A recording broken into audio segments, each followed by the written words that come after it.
سمندر۔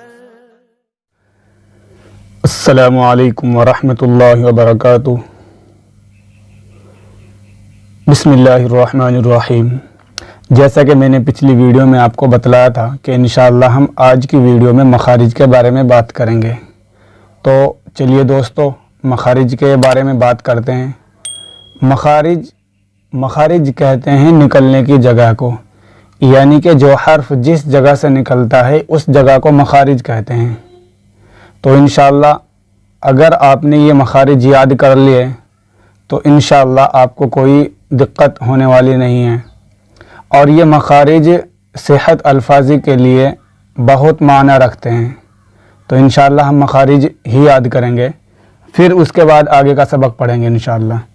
جیسا کہ یہاں پر لکھا ہے الف کا مخرج، جوف دہن یعنی منہ کا خالی حصہ، منہ کا جو اندر کا خالی حصہ ہوتا ہے اس کو جوف دہن کہتے ہیں۔ تو الف وہیں سے نکلتا ہے۔ الف جب ہم الف کو پڑھتے ہیں تو زبان جو ہماری جیب ہے وہ کہیں نہیں لگتی، اندر کے خالی حصے میں باقی رہ جاتی ہے الف۔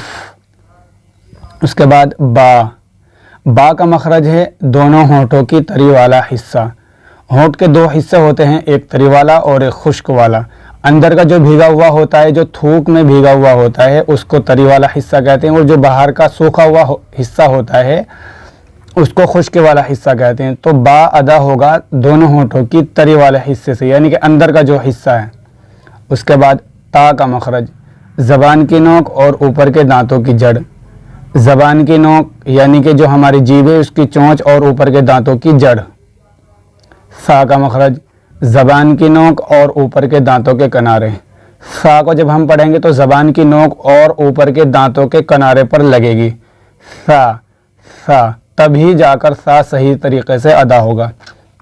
اس کے بعد جیم کا مخرج ہے زبان کا بیچ اور اوپر کا تالو، یعنی کہ زبان کا جو بیچ ہے ایک دم اس کے اوپر لگے گی جیم۔ ہا کا مخرج ہے ہا کہاں سے ادا ہوگا؟ ہا ادا ہوگا حلق کے بیچ سے۔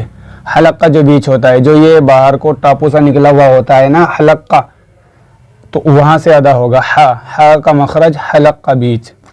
خوا کا مخرج ہے حلق کا شروع یعنی منہ کی طرف والا حصہ، جو اوپر کی طرف والا حصہ ہوتا ہے نا، جو جیب کی طرف زبان کی طرف کا جو حصہ ہوتا ہے وہ حلق کا شروع ہوتا ہے۔ خوا کا مخرج ہے حلق کا شروع یعنی منہ کی طرف والا حصہ۔ دال کا مخرج زبان کی نوک اور اوپر کے دانتوں کی جڑ۔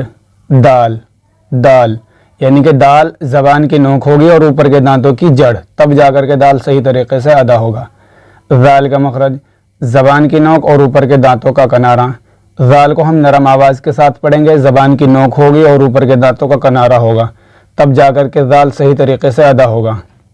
اس کے بعد را کا مخرج زبان کا کنارہ اور کچھ زبان کی پشت اور اوپر کے دانتوں کے مسوڑے، یعنی کہ را زبان کا کنارہ ہوگا اور کچھ زبان کی پشت اور اوپر کے دانتوں کے مسوڑے، یعنی کہ زبان کا کنارہ اور زبان کی پشت یہ اوپر کے دانتوں کے مسوڑوں پر لگیں گی، تب جا کر کے را صحیح طریقے سے ادا ہوگا۔ زا کا مخرج زبان کی نوک اور سامنے کے دانتوں کے کنارے۔ زا یعنی کہ زبان کی نوک ہوگی اور سامنے کے دانتوں کے کنارے۔ سین کا مخرج زبان کی نوک اور سامنے کے دانتوں کے کنارے، یہ دونوں کا مخرج ایک ہی ہے زا اور سین کا۔ شین کا مخرج زبان کا بیچ اور اوپر کا تالو، یعنی کہ زبان کا بیچ ہوگا اور ایک دم اس کے اوپر جیب لگے گی اوپر کی طرف، شین۔ صاد کا مخرج زبان کی نوک اور سامنے کے دانتوں کے کنارے۔ واد کا مخرج زبان کی کروٹ ہوگی اور اوپر کے ڈاڑھوں کی جڑ، یعنی کہ زبان کے برابر کا حصہ ہوگا اور اوپر کے ڈاڑھوں کی جڑ۔ تو کا مخرج زبان کی نوک اور اوپر کے دانتوں کی جڑ، یعنی کہ زبان کی نوک ہوگی اور اوپر کے دانتوں کی جڑ۔ وا کا مخرج زبان کی نوک اور اوپر کے دانتوں کا کنارہ۔ عین کا مخرج حلق کا بیچ، عین حلق کے بیچ سے نکلے گی، جہاں سے ہا نکلے گا وہیں سے عین بھی نکلے گا۔ غین کا مخرج حلق کا شروع یعنی منہ کی طرف والا حصہ، جہاں سے خا حلق کا شروع یعنی منہ کی طرف والا حصہ، وہیں سے غین حلق کا شروع یعنی منہ کی طرف والا حصہ۔ اس کے بعد فا کا مخرج ہے نیچے کے ہونٹ کی تری والا حصہ اور اوپر کے دانتوں کے کنارے۔ جب اوپر کے دانتوں کے کنارے نیچے کے ہونٹ کے تری کے حصے پر لگے گی، تب جا کر کے فا صحیح طریقے سے ادا ہوگا۔ قاف کا مخرج زبان کی جڑ اور اوپر کا تالو، یعنی کہ زبان کی جڑ ہوگی اور اوپر کا تالو ہوگا۔ قاف کا مخرج زبان کی جڑ اور اوپر کا تالو. اس کے بعد کاف. ان دونوں قاف میں فرق یہ ہے کہ قاف کو موٹا کر کے پڑھیں گے اور اس کاف کو باریک کر کے پڑھیں گے. زبان کی جڑ اور کچھ اوپر کا حصہ اور اس کے مقابل اوپر کا تالو. لام کا مخرج زبان کا کنارہ اور اوپر کے دانتوں کے مسوڑھے. میم کا مخرج دونوں ہونٹوں کی خشکی والا حصہ. با کا مخرج ہے دونوں ہونٹوں کی تری والا حصہ اور میم کا مخرج ہے دونوں ہونٹوں کی خشکی والا حصہ. نون کا مخرج زبان کا کنارہ اور اوپر کے دانتوں کے مسوڑھے. واو متحرک واو لین کا مخرج. متحرک کیا ہوتا ہے، لین کیا ہوتا ہے، یہ انشاءاللہ آگے کے سبق میں بتاؤں گا. ان دونوں کا مخرج ہے دونوں ہونٹ جبکہ پورے نہ ملے. واو متحرک اور واو لین کیا ہے اس کے بارے میں انشاءاللہ ہم آگے چل کے بات کریں گے. آگے چل کے ان کے اوپر پورے کا پورا سبق ہے، ان کے بارے میں تب بات کریں گے انشاءاللہ. ابھی تو ان کا مخرج ہے واو متحرک واو لین کا مخرج دونوں ہونٹ جبکہ پورے نہ ملے، یعنی کہ دونوں ہونٹ برابر سائیڈ سے تھوڑے سے مل جائے اور بیچ سے خالی رہے، یعنی کہ ہونٹ کو تھوڑا گول کر کے ہم اس کو پڑھیں گے تب جا کر کے واو صحیح طریقے سے ادا ہوگا. واو مدہ کا مخرج جو پہ دہن یعنی منہ کا خالی حصہ، یعنی کہ منہ کے جو اندر کا خالی حصہ ہوتا ہے وہیں سے واو ہوگی، یعنی کہ جیب کہیں نہیں لگے گی، اندر کے منہ کے خالی حصے میں رہے گی. اس کے بعد ہا کا مخرج حلقہ آخر یعنی سینے کی طرف والا حصہ.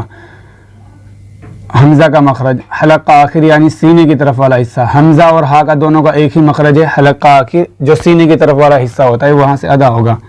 یا متحرک یا لین اس کے بارے میں بھی ہم آگے چل کے بات کریں گے انشاءاللہ. ان کا بھی پورے کا پورا سبق ہے، تو ابھی ان کے مخرج یاد کر لیجئے گا آپ.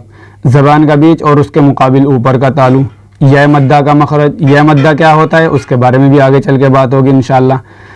یا مدہ کا مخرج ہے جوف دہن یعنی منہ کا خالی حصہ، منہ کا جو اندر کا خالی حصہ ہے وہاں سے ادا ہوگا. غنہ کا مخرج خیشوم یعنی ناک کا باسا، یعنی کہ جو ناک میں لے جا کر کے پڑھا جاتا ہے اس کو غنہ کہتے ہیں. تو دوستو اگر آپ نے انشاءاللہ یہ پورے طریقے سے مکمل طور سے یاد کر لیا اور یہ آپ کو زبانی یاد کرنے ہیں، اگر آپ نے یہ زبانی یاد کر لیا اور جس طرح میں نے بتلایا اگر آپ نے اسی طریقے سے اس کو پڑھ کے یاد کیا تو انشاءاللہ بہت جلدی یاد ہو جائے گا. دوستو اگر آپ کو ہماری ویڈیوز اچھی لگے تو لائک کیجئے اور چینل کو سبسکرائب کیجئے اور کمنٹ کر کے بتائیے کہ آپ کیا پڑھنا چاہتے ہیں، تو انشاءاللہ میں اس پر بھی ویڈیو بناؤں گا. لیکن پہلے قاعدہ پورا ہوگا، اس کے بعد پارہ، اس کے بعد قرآن شریف. اگر آپ کی کوئی فرمائش ہے تو انشاءاللہ میں اس کو بھی پوری کروں گا.